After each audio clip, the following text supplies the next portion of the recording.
আমরা আজ বকখালি যাচ্ছি ঢোলাহাট থেকে বাম দিকে নিয়ে আমরা যাব জুমাইনস্কর, আর জুমাইনস্কর থেকে যাব নিশ্চিন্দপুর।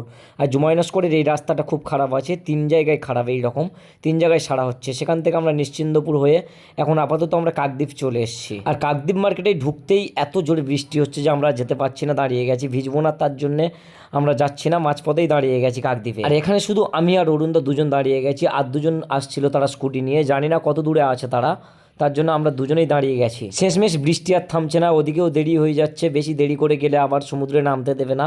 তার জন্য অরুণদা আমাকে বললো চল ভিজে ভিজেই যাই। যেহেতু আমাদের কাছে ফোন আছে তাই বললো অরুণদা যে একজন ভিজুক আর একজন রেনকোট পরে থাকুক। আমি রেনকোট নিয়ে যাইনি, তাই অরুণদার রেনকোটটা আমি পরে নিয়েছি, কারণ আমি গাড়ি চালাচ্ছিলাম তো, তার জন্য অরুণদার রেনকোটটা আমি পরে নিয়েছিলাম। আর আমি আর অরুণদা দুজনে একটা বাইকে যাচ্ছি, আর মানবেন্দ্র দা আর পল্টু দা আছে আর একটা স্কুটিতে। আর বৃষ্টি হচ্ছে বলে আমরা দাঁড়িয়ে গেছি বলে ওদের দুজনকে আর দেখা পাচ্ছি না, ওরা দুজন আমাদের থেকে আগে বেরিয়েছে। এই বৃষ্টির মধ্যে থেকেও আমরা চলে এসেছি নামখানা ব্রিজের ঠিক আগে।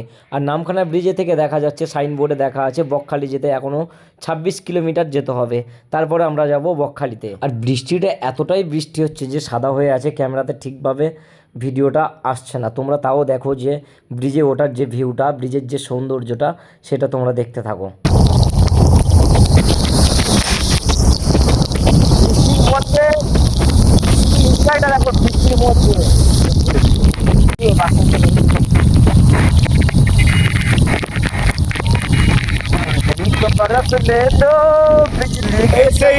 নামখানা বীজ চলে এসে গেছে আমার নামখানা বীজের উপর।